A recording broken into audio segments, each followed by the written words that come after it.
Sejam muito, muito bem-vindos ao Jornada da Calma. Eu sou a Helena Galante, companheira de jornada de vocês, e hoje estou muito feliz de finalmente poder conversar com a Daiana Garbim. Dai, seja muito bem-vinda. Oi, Helena, que prazer estar aqui com você, com os seus ouvintes. É uma alegria. Eu amo já o nome, Jornada da Calma, já me dá um bem-estar. Muito obrigada pelo convite. Porque é tão difícil, né, a calma, Sim. e é tão bom falar sobre isso e pensar sobre como a calma, a paciência, o sentir um pouco mais, né, e não fazer tanto é necessário na nossa vida. Então, muito obrigada pela oportunidade de conversar com seus ouvintes e com você. Eu senti muita identificação quando você me mandou aqui em casa. Eu fiquei muito feliz, gente. A gente conversou pelo Instagram primeiro, a gente se seguia, mas nunca tinha conversado. Quando você falou, não, eu quero te mandar o meu último livro, que é A Vida Perfeita Não Existe. E na dedicatória você fala, permita-se ser imperfeita. E eu estava pensando sobre essa permissão, essa autopermissão que a gente dá, que ela tem uma ideia de jornada, né? Pensando assim, num caminho que a gente vai seguir, num caminho que a gente está mirando ali na calma, a gente está mirando na felicidade, a gente está mirando num lugar bom que a gente quer ficar, mas essa permissão significa permitir que ali no meio do caminho vão acontecer muitas e muitas e muitas e muitas coisas. É, e às vezes a gente não tem nem coragem de nomear as coisas que a gente sente e que são as barreiras que vão aparecendo no meio do caminho, né? Para esse lugar tantas vezes idealizado que a gente quer chegar. Você teve muita coragem, Dai, em muitos momentos de falar, eu vou falar sobre o que não estamos falando e no final nós estamos sentindo. Eh, veio veio de um momento de eu não consigo mais não falar, eu preciso falar, aquela sensação de ou eu falo ou eu explodo, ou já veio de um lugar um pouco mais elaborado de acho que como sociedade nós precisamos falar sobre isso. Não, veio de uma dor muito grande, de fato de um momento em que não tinha mais como não falar. Eu falo que as grandes dores na minha vida foram me transformando e eu sempre digo que a gente precisa dar um significado para tudo aquilo que acontece na nossa vida, para a gente não enlouquecer. Eu acredito muito nisso. Qual é o significado que eu vou dar para a dor que eu estou vivendo? E eu, de alguma forma, sempre arrumei uma forma de transformar a dor em informação, transformar a dor em algo que eu possa dizer para outra pessoa: ei, você não está sozinha. Eu também estou passando por isso, e eu sei que você também está, você só não está contando para ninguém. Então, quando eu comecei em 2016 a falar sobre a relação doentia que eu tinha com o meu corpo e com a minha alimentação, sobre transtornos alimentares, sobre a forma distorcida que nós mulheres enxergamos o nosso corpo e a nossa autoimagem, eu estava falando de uma dor que em vários momentos estava impossibilitando quase a minha vida. Uma dor que fazia com que eu já não quisesse ir trabalhar, sair de casa, me vestir só de preto, né, me esconder nas roupas, uma dor que me fazia eu me sentir inadequada para um trabalho, às vezes, para o relacionamento. Então, a gente vai adoecendo, Helena, a gente vai ficando emaranhada em dores, e em algum momento a gente precisa dizer o que que eu estou sentindo, dar um nome para isso e buscar um caminho de cura, porque senão a gente enlouquece, a gente adoece gravemente. Eu acho que depois da pandemia a gente está vendo um crescimento muito grande, né, no adoecimento mental, no suicídio, nas pessoas ainda bem procurando ajuda, e eu acho que finalmente agora a gente começou a entender a gravidade e a importância de falar de saúde mental e de dar nome para as dores emocionais. Porque eu sempre falei, desde 2016, se uma pessoa quebrar a perna, se eu aparecer aqui para vocês com um braço engessado, ninguém vai questionar a minha dor. Ninguém vai dizer, você quebrou a perna, você não precisa ir no médico. Por que que quando eu estou com uma dor emocional que me impede de viver, uma dor que faz com que eu não tenha vontade de levantar da cama, as pessoas me dizem que é besteira e vai passar sozinho? Então, que bom que temos cada vez mais espaço para falar sobre isso. Mas é como você disse do início, eu preciso de coragem, né? Você falou, você foi corajosa. Às vezes eu ainda me acho medrosa, eu queria ser mais corajosa, mas eu acho que fui corajosa sim, e precisamos de coragem, porque a vida é isso, a vida é enfrentar os nossos medos, as nossas dores, porque ninguém vai viver sem passar. por muitos medos, muitas dores, muitas angústias, e o que a gente precisa desenvolver é uma forma de lidar com isso. Eu sempre falo, é, e o título do livro é A Vida Perfeita Não Existe, porque a vida, na verdade, é a gente aceitar e acolher a dor, a angústia, o medo, a incerteza, a impermanência que é viver, a ambivalência que é ser humano, porque nós somos muito ambivalentes. Então, como é que a gente acolhe e acomoda tudo isso dentro da gente? Isso é o que eu chamo de caminho de cura, que é o que eu estou traçando, estou buscando. Uhum. Acho que não tem uma linha de chegada, tem um aprendizado durante a nossa vida toda, né? Mas sabe que você usou a expressão emaranhado? E eu tenho bem essa sensação, né? Que é do lado de dentro, então a gente não vê, mas tem o emaranhado, assim, tem nós, tem como se fosse um novelo mesmo, assim, que você vai puxando um fio e vai saindo, vai saindo, vai saindo coisa. E eu tive, desde o início, assim, e quando você começa o livro falando sobre um sentimento que a gente tem muita relutância em admitir que tem, que é a inveja, e qual é a gravidade da gente não reconhecer quando a gente está sentindo inveja, por exemplo, que eu fiquei com a sensação de que é quase como se a gente tivesse uma noção ali bem inconsciente, mas que a gente finge que a gente não sabe, que o emaranhado é tão grande que a gente tem vontade de nem puxar o fio, assim. Você fala, nossa, se eu começar a mexer nisso, vão sair cobras e lagartos daqui de dentro. Uhum, Só que ao mesmo tempo, se a gente não mexe, tem um nó dentro da gente que não está deixando a coisa fluir, funcionar como talvez pudesse. Eh, Nesse sentido, como tem sido, eu acho que não é nem como foi, mas como tem sido para você buscar a estrutura, buscar ajuda para poder dar conta de comportar, sabe? Olhar para o tamanho do emaranhado e falar, é um emaranhado grande mesmo, mas a uhum. gente vai dar conta de olhar, porque eu acho que tem e eu sinto isso em você também, uma confiança muito grande em nós, leitores, e no seu público, que a gente vai dar conta, que a gente é capaz de olhar É, para o tamanho do buraco e não cair dentro do buraco só, sabe? Ou cair e levantar. é. Eu até escrevo na introdução do livro, para o meu leitor: você vai sentir raiva de mim às vezes. Você vai ficar com vontade de jogar esse livro pela janela e dizer que a Daiana é uma louca, invejosa, e sou mesmo, mas não só. Porque, sabe o que eu acho, Helena? O que me colocou num caminho de cura e o que me transformou numa mulher muito mais segura, com orgulho, assim, da minha trajetória, da mulher que eu me transformei, foi mexer nesse emaranhado. Foi ter a coragem de puxar ali e ver as dores que estavam ali desde a infância, diante de todas as situações que eu vivi.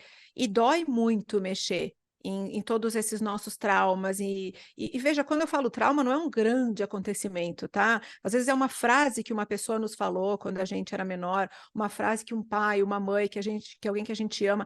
Assim, a gente é tão complexo e a gente se magoa e às vezes carrega uma ferida para o resto da vida de uma palavra que uma pessoa nos disse.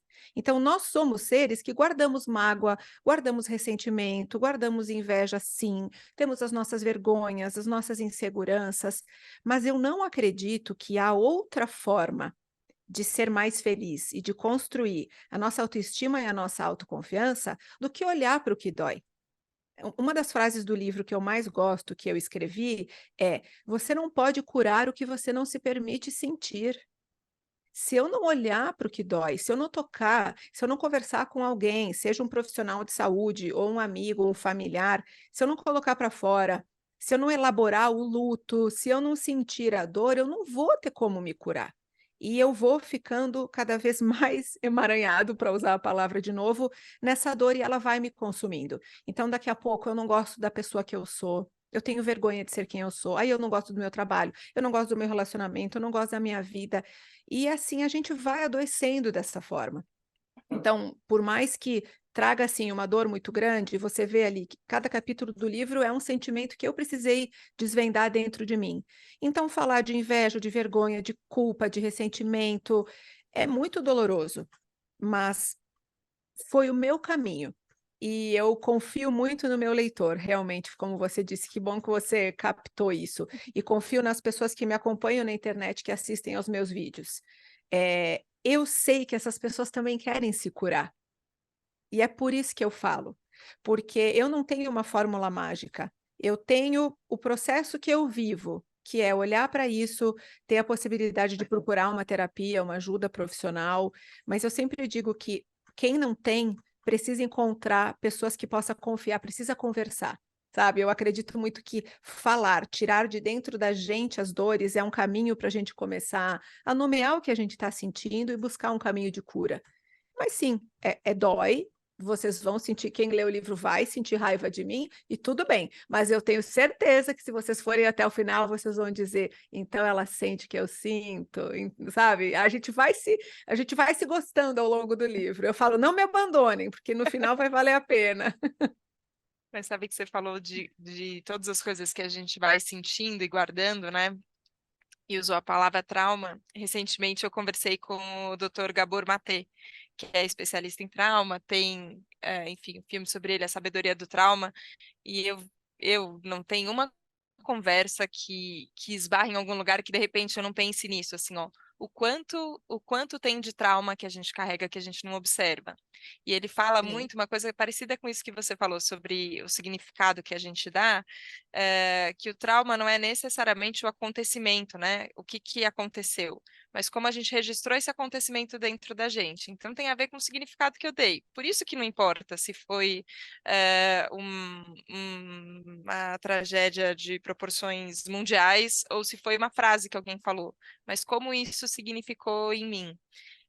Mas eu percebo que tem um momento que talvez em algumas tradições espirituais usa-se muito a palavra despertar, né? Mas assim, tem esse momento de eu sinto que é como se a gente falasse tá bom, eu dei esse significado, e isso tá doendo porque eu dei esse significado, mas esse não é o único significado possível. Talvez eu possa olhar para essa história aqui que aconteceu quando eu tinha 6 anos de idade e que me machucou muito, porque eu tinha só 6 anos de idade, talvez não tinha condições emocionais de lidar com aquilo de um outro jeito, mas hoje, como adulto, eu posso olhar para isso e dar um significado de novo. Acho que a minha pergunta é sobre essa vontade de ressignificar, sabe? Que eu acho que a gente, de certa forma, quando a gente fala, a gente acaba inspirando as outras pessoas a falar, ó, tá bom, então eu posso ressignificar, mas ninguém ressignifica por mandato, assim, né? Ninguém obriga o outro a não. ressignificar uma história que não queira. E É, eu acho que você caminha por esse lugar delicado, né, Dai, de como a gente está falando do que dói em todo mundo, você também acaba isso, recebendo muito relatos de pessoas que passaram por situações muito difíceis, muito desafiadoras. Como você enxerga que a gente pode, quase como se fosse fazer esse convite para pode ser que a gente tenha outros jeitos, mas ao mesmo tempo dar espaço para esse sentir que você traz, que é tão importante se manifestar e dar uhum, validação, né? Tudo bem, então você está sentindo isso tem um motivo para você estar sentindo, mas talvez é. tenha uma outra forma, sabe, de olhar. Eu acho que, em geral, as pessoas se sentem muito solitárias e muito. Não sei como descrever da melhor forma, mas a sensação seria: eu não tenho valor, eu não sou importante para ninguém. Aí eu me isolo e eu me sinto solitária, porque ninguém quer ouvir o que eu tenho para falar. Ninguém se importa com a minha dor. Essa sensação é devastadora, porque é aí que você vai se fechando cada vez mais igual uma conchinha e de fato você não conversa com ninguém. Então, em geral, eu não sei vocês, mas eu sou uma pessoa muito carente. Eu sou carente, eu sou ciumenta, então assim, eu preciso dos outros, eu preciso conversar. Quando eu tenho um problema, eu preciso dividir com meu marido, com as minhas amigas, com a minha família. Eu preciso que alguém me fale, me abrace, desabafar. Eu sou uma pessoa que preciso tirar de dentro de mim aquela dor. Então, esse é o caminho que eu descobri. E acho que cada um de nós, assim como tem pessoas que preferem se fechar e talvez encontrem outros caminhos para aliviar e elaborar suas dores. Cada um vai ter o seu jeito. Mas o que eu penso, Helena, é que nós somos seres que precisamos de afeto, de carinho, de colo. Eu acho que a gente nunca deixa de ser aquele bebezinho que chora e quer o colo da mãe, aquele bebezinho recém-nascido. Em algum momento nós sempre precisamos desse apoio, desse carinho, desse acolhimento, sabe? O desamparo é muito duro. Eu acho que a sensação de desamparo nos deixa completamente perdidos. E nós nos sentimos muito desamparados, muitas vezes. E quando a gente não tem com quem conversar, o que que a gente faz com isso? Então, é isso que eu tento fazer no meu trabalho, sabe? Eu sei que um vídeo não vai curar ninguém, é óbvio, eu tenho, né, a noção da limitação do meu trabalho, eu sei que ninguém que vai ouvir essa nossa conversa vai falar, uhul, encontrei iluminação e mudei de vida. Mas se a gente conseguir plantar uma sementinha, né, no coração da pessoa de que ela precisa validar a dor dela e buscar ajuda, né? Buscar uma pessoa que possa conversar, em muitos casos até buscar um tratamento médico de fato, porque em geral as pessoas não validam as dores emocionais. A pessoa fica anos e anos em depressão, em crises de ansiedade terríveis, em transtorno de pânico e outros transtornos, e sequer sabe ou admite ou pensa que não merece viver assim, que merece um acolhimento, que merece uma ajuda. Então, eu acho que isso precisa mudar na gente. A gente precisa olhar para as dores emocionais, para as dores da alma, como a gente quiser chamar, cada um chama de um jeito, da mesma forma que a gente olha para a dor física, para a perna quebrada, para o braço quebrado. Precisamos nos cuidar, porque é, a própria definição de saúde, né, o que, que não existe saúde sem saúde mental, né? Você não tem como separar você, o seu corpo físico, das suas emoções e viver separadamente. Se você está doente emocionalmente, você está doente.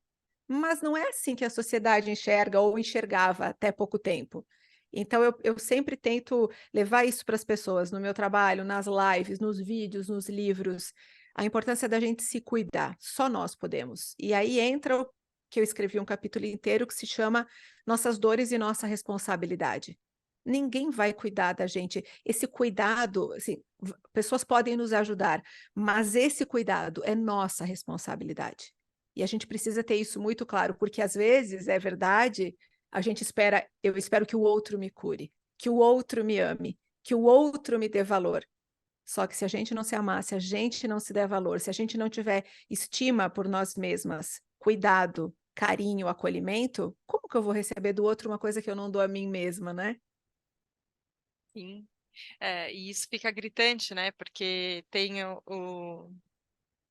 essa imagem, né, do dedo apontado para o outro, assim, né, que a gente fala você, você, você, e a gente descarrega, né, muito do que a gente fica sentindo e não sabendo lidar nessa expectativa, e às vezes não olha para, tem um motivo interno, né, tem uma coisa aqui dentro, e que tem uma responsabilidade que é minha por cuidar disso, né, mas eu entendo que e eu acho que isso é o complexo, assim, das questões de saúde mental e das questões todas humanas existenciais. Tá aqui a filosofia desde que mundo é mundo para provar para gente, assim, que Que nada é simples, né? é, Como somos complexos. nada. Meu Deus do céu, é tudo muito complexo, assim, mas eu vejo que tem uma esfera em que a gente pode abordar isso, que é a esfera individual, que é a esfera que sou eu aqui, ouvindo essa conversa, pensando, tá, deixa eu olhar aqui para minha vida, tô tentando ser perfeita, tô colocando um grau de exigência aqui em cima de mim, que é absolutamente idealizado e que não é carregado, tô sem coragem, talvez, de olhar para as coisas que estão doendo. Tem essa esfera que eu acho que ela é bastante individual. Mas tem uma esfera que ela é uma esfera social, no fim, né? Que eu acho que a gente fica olhando para falar, tá, como é que tá a nossa cultura, assim? Será que a gente está dentro de uma cultura Sem doente? dúvida.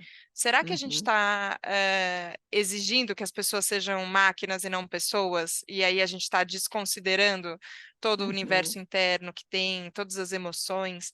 Será que não tem uma coisa que ela é sistêmica, né? Que tem que mudar? Tem sim, E e às tem vezes uma, tem, né? e tem uma frase muito boa do Dr. George Forbes, que é psiquiatra e psicanalista, em um dos livros dele, que eu até cito no meu livro, que ele fala, eu não vou saber a citação exata, mas a ideia é assim, ele diz, não é curioso que quanto mais tentamos fabricar seres humanos perfeitos, mais vivemos a infelicidade, as doenças e os vícios? Então, quanto mais a gente tenta se distanciar, né, da nossa condição humana, que somos falhos, imperfeitos, erramos, mais infelizes nós seremos, e mais adoecimento, mais vícios, mais... Só que não é o que a sociedade nos diz, né?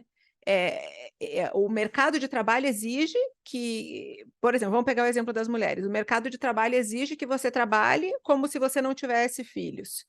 E exigem que você seja uma mãe como se você não tivesse a sua vida profissional, né? Perguntam o que você faz enquanto eles descansam, o que que você faz da meia-noite às 6 da manhã.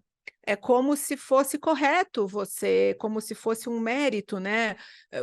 Você não descansar, você não ter os seus momentos. E assim, isso está mudando já. Eu acho que a gente já tem visto que esse caminho leva para um adoecimento. Eu percebo um movimento das empresas também já mais preocupadas com a saúde mental dos funcionários, muito também desde a pandemia, né? Tudo que a gente foi vendo. E então eu acho que essa colocação do Jorge Forbes foi muito interessante quando eu li, porque é exatamente isso. Antigamente a gente pensava, nossa, quando eu tiver a liberdade que eu tenho hoje, a comunicação sem limites, o mundo sem limites, né? Tem a medicina estética, tem a medicina que cura quase todas as doenças, o mundo não existe limite na internet, não tem limite de comunicação, eu pego um avião, eu vou para qualquer lugar. Parece que tudo é muito sem limites e nós temos muita opção para tudo. Agora, você já pensou que quanto mais liberdade, mais angustiado eu me sinto? Porque quanto mais opções eu tenho, mais coisas eu tenho que abrir mão quando eu escolho uma. E como que eu lido com tudo que eu não escolhi? Com a angústia de pensar o que teria acontecido se eu tivesse escolhido, entende? Então, assim, isso é uma coisa que Sim. eu me pergunto também. Meu Deus, esse mundo gera muita angústia e muita ansiedade na gente, porque teoricamente eu posso tudo, mas eu quero tudo? Eu sei o que que eu quero? Ou eu fico fantasiando porque eu vejo na rede social a vida das outras pessoas? Então, assim, às vezes, Helena, eu vou te falar uma coisa, às vezes eu tenho saudade da vida sem rede social. Eu sou feliz que eu fui uma adolescente que passei, né, a minha adolescência sem rede social, porque eu sou do interior do Rio Grande do Sul. A internet chegou na minha cidade, pelo menos na minha casa, eu tinha 18 anos já. Eu fui ter o primeiro computador em casa, acho que eu tinha uns 22, só tinha na faculdade. Eu lembro a primeira vez que a professora entregou um disquete, eu não sabia o que que era, eu não sabia onde que eu colocava no buraco. Então, assim, eu Aham. pude viver a minha infância e a minha adolescência sem rede social, sem tudo isso. E hoje eu falo: "Ai, que bom", porque eu não sei como teria sido, e eu me preocupo muito com as nossas crianças e adolescentes, porque esse mundo sem limite, ele é perigoso e é angustiante. Então acho que a gente há que se pensar muito, assim, como lidar com tudo isso, sabe. Eu me preocupo muito com a minha filha, eu falo: "Meu Deus, como é que eu vou fazer quando ela começar a crescer e quiser ter TikTok? Ai, meu Deus". Mas só queria te perguntar sobre a chegada da Lua e como a perspectiva muda, né? Quando a gente começa a pensar também numa nova geração, eh, tanto do ponto de vista de acolhimento, né? Eu acho que tudo que a gente é, é severo com a gente mesmo, quando a gente pensa em filho, a gente fala, mas eu vou ser severa assim com essa pessoinha que acabou de chegar, né? Eu acho que muda uma chave, eu percebo isso em todas as minhas amigas mães, na minha irmã, quando meu sobrinho nasceu. Parece que o nosso entendimento de empatia, de compaixão, de entender o que é a vida mesmo, assim, né? Como a gente é transformado para a chegada de uma nova pessoa, assim, e aí você começa a repensar e falar, não, mas espera aí, mas se eu não sou severa com ela, por que que eu estou sendo severa comigo, né? Tem essa chave, mas ao mesmo tempo uma ideia de, nossa, esse mundo que a gente tá agora para receber uma pessoa nova e uma perspectiva de futuro, de como vai ser esse futuro que vai receber essa adolescência absolutamente conectada com todos os estímulos para competição possíveis, assim, eu fico pensando, coração de mãe é uma coisa difícil, né, de, de É. comportar tudo isso. É, e é um tema que preocupa a gente, né, e inclusive preocupa os médicos. Outro dia eu vi que a Sociedade Brasileira de Pediatria estava promovendo um webinar sobre depressão e suicídio em crianças. E eu falei, meu Deus do céu, a gente está realmente falando sobre isso? As nossas crianças estão adoecendo? e tirando a própria vida, os nossos adolescentes, e infelizmente é uma realidade que está aí, a gente não pode fechar os olhos, porque é assustador.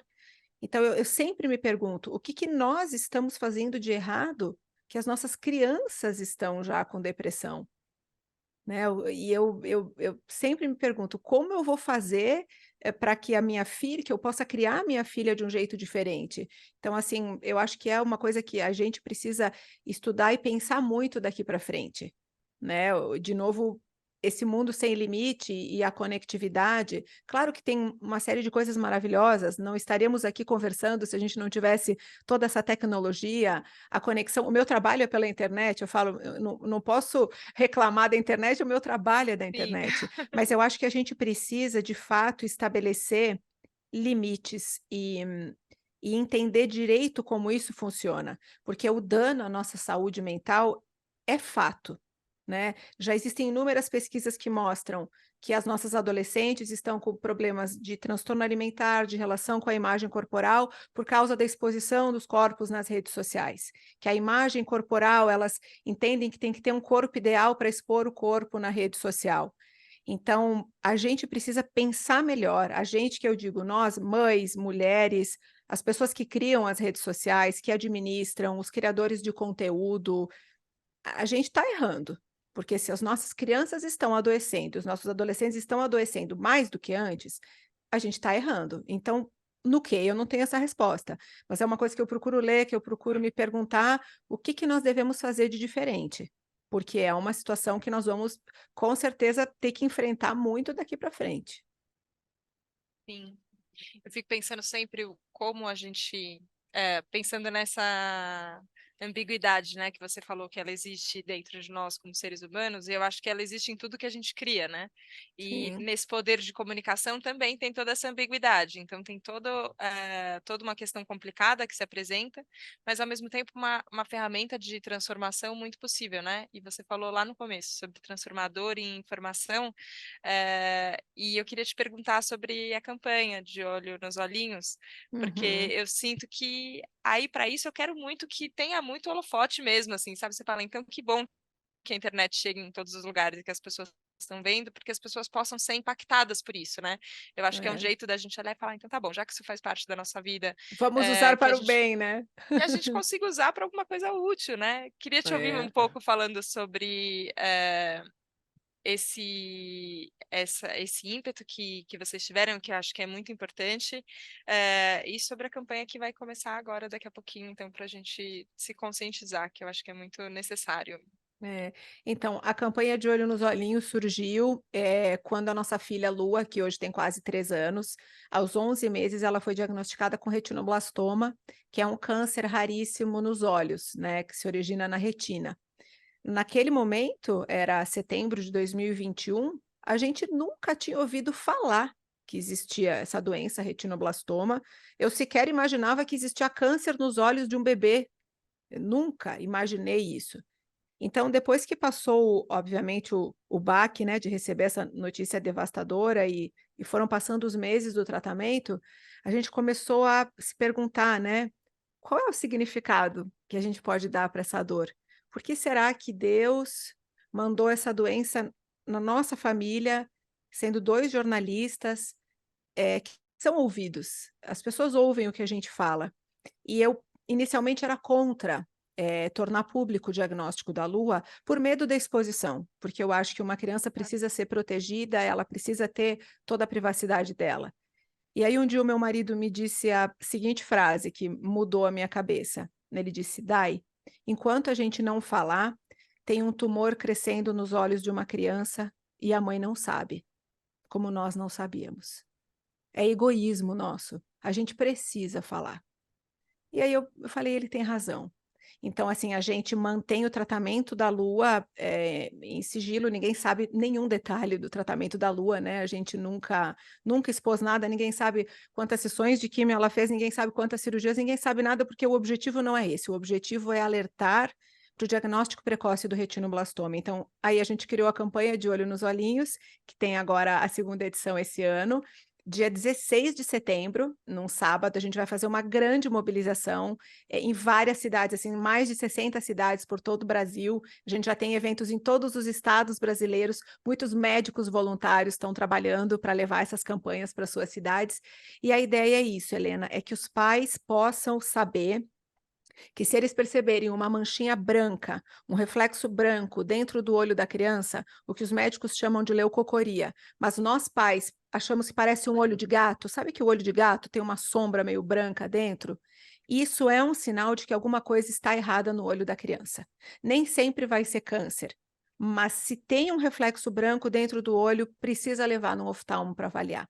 Sabe? Estrabismo também pode ser um sinal de retinoblastoma ou qualquer outra doença. Se a criança é estrábica, precisa levar no oftalmo. A gente fala, o olhinho dela é torto, mas tudo bem, vai passar sozinho. Melhor consultar um médico, ele vai te dizer se vai passar sozinho, porque a gente não tem a cultura no Brasil da saúde ocular infantil. Os nossos bebês não vão ao oftalmo. Se você perguntar para todo mundo que está ouvindo esse podcast, quando você foi a primeira vez no oftalmo? Foi na idade escolar, 6, 7 anos, e olhe lá. Em geral, ninguém leva bebê ao oftalmologista, e isso é muito perigoso, porque a gente perde essa primeira infância, ela é mágica para o desenvolvimento de uma criança. Você imagina se essa criança tem 5, 6 graus de miopia e não enxerga, e só vão descobrir com 6, 7 anos. Quanto ela perdeu do desenvolvimento dela? Então, a campanha é claro para alertar sobre o retinoblastoma, mas em geral sobre a saúde ocular. Nós temos no Brasil um número muito grande de crianças que ficam cegas ou têm uma perda considerável de visão por doenças completamente evitáveis. Se tivessem sido levadas a um oftalmo no primeiro ano de vida, não teriam ficado cegas. Então, a nossa batalha é essa agora. Eu te falei lá no começo de dar algum significado para a dor, então a doença da lua nos trouxe uma vontade de fazer com que mais nenhuma criança nesse país tenha problemas de visão ou fique cega por uma doença que tem um tratamento muitas vezes simples e que a gente possa salvar o maior número de crianças possível do retinoblastoma. É uma doença rara, mas são de 200 a 300 casos por ano no Brasil. Então, se a gente conseguir que as famílias tenham um diagnóstico precoce antes da gente, é o nosso sonho, porque nós descobrimos os tumores da lua muito avançados. A gente fala que, graças a Deus, não foi tarde demais, né? Graças a Deus, a lua está ótima, mas foi bem tarde, sabe? Então, a gente precisa que as famílias tenham o diagnóstico precoce. E essa é a nossa missão. Eu conto com vocês para divulgar os materiais da campanha nas redes sociais. Tem o filtro no Instagram, de olho nos olhinhos. Quem tiver interesse pode olhar no meu perfil. A gente está postando bastante material e dia 16 a grande mobilização em todo o país. Que a gente possa realmente unir forças, Dai, porque acho que é, é muito. Eu acho que é o que a gente pode fazer de mais humano, né? Pegar um desafio, pegar uma dor e falar, vamos ajudar outras famílias que outras crianças possam ter. E eu agradeço mesmo, assim, porque eu sei que você comentou do baque, né?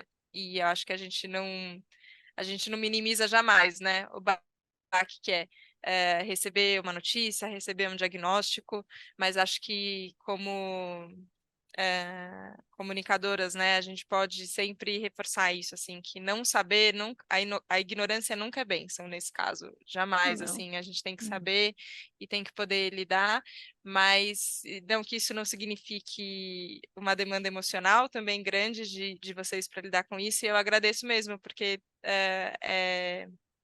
que outras pessoas possam ser Sabe que, beneficiadas, sabe? sendo muito sincera com você, muitas vezes depois das lives da campanha ou da ação, assim, eu choro. Não é fácil para mim, sabe? Porque eu preferia não estar passando por essa situação, óbvio, né? Uhum, É muito difícil. Eu falo assim, eu entrevisto um médico sobre o retinoblastoma e ele está falando sobre uma doença que ele trata todos os dias. Para mim, ele está falando da doença da minha filha. Então é muito doloroso, né? Eu acho que às vezes as pessoas podem ter a impressão, nossa, que bacana, como ela é forte. Não sou forte sempre. É difícil, mas é o que a gente estava comentando. O que mais eu poderia fazer se não desejar que outra mãe lá no meu lugar tivesse tido essa informação antes do que eu. É só o que eu posso fazer, sendo uma jornalista, sendo mãe, né? Então é aí que a gente junta forças e a gente está com assim pessoas maravilhosas nos ajudando na campanha, né? A agência Ogilvy desenvolveu toda a campanha de forma gratuita, de forma voluntária, várias agências trabalhando junto com a gente, todo mundo está dando a cenografia, o lápis de cor, a camiseta, cada um ajudando uma coisa, então tá um movimento muito bonito. E aí também, Helena, a gente vê como o ser humano é bom, sabe? Às vezes a gente vê tanta coisa ruim no mundo que a gente pensa, o ser humano deu errado, o mundo tá tudo errado. Não é verdade. Tem coisas erradas e tem coisa muito ruim, mas as pessoas também são muito boas. Tem muita gente boa, muita gente que quer ajudar, que quer transformar. E eu acho que nesses momentos que a gente vê, né? E isso é muito bonito. O que eu posso fazer para, sei lá, para fazer o mundo um pouquinho melhor, talvez? Se é o nosso sonho, né? Então, que bom que a gente pode fazer isso juntos. Sim, sim. Ai, que bom conversar com você, que delícia. A gente poderia ficar mais muito tempo aqui conversando, mas acho que a gente vai ter que conversar mais vezes, sim. Obrigada, Dai, por usar a sua voz, seu alcance para poder instruir a gente. Então, acho que tanto sobre saúde mental, sobre retinoblastoma, sobre cuidado e responsabilidade que a gente tem que ter com a gente, com todo mundo. A gente tem que ficar, acho que realmente uns de olhos nos outros, assim, de olho na gente, para poder fazer isso um pouquinho melhor que seja, que se a gente conseguir deixar esse mundo depois que a gente passar por aqui, tá de bom tamanho. Obrigada pela sua presença aqui no Jornada da Calma, foi uma honra. Ah, Helena, eu que agradeço, é uma honra, uma alegria, obrigada pelo convite, foi muito especial para mim. E eu queria só deixar essa mensagem para as pessoas que estão ouvindo a gente, assim, você merece se cuidar com carinho, né? Permita-se ser imperfeita, imperfeito, você não vai dar conta de tudo e, acima de tudo, cuide de você, com carinho, com acolhimento, com compaixão. O amor que você sabe dar para os seus filhos, que você dá para as pessoas que a gente ama, ei, você pode dar para você também. Eu costumo dizer, seja uma boa amiga para si mesma, um bom amigo para si mesmo, porque às vezes nós nos tornamos os nossos piores inimigos. Então, que a gente possa se acolher, se abraçar e se gostar. Helena, um beijo enorme, obrigada a todos vocês que acompanharam a gente, foi uma alegria. Que assim seja, obrigada. Obrigada a você que nos acompanhou hoje aqui no Jornada da Calma, com o coração sempre tão aberto, com tanta confiança. Muito bom ter você aqui com a gente. A gente se vê na próxima segunda, no próximo Jornada da Calma. Um beijo, tchau, tchau.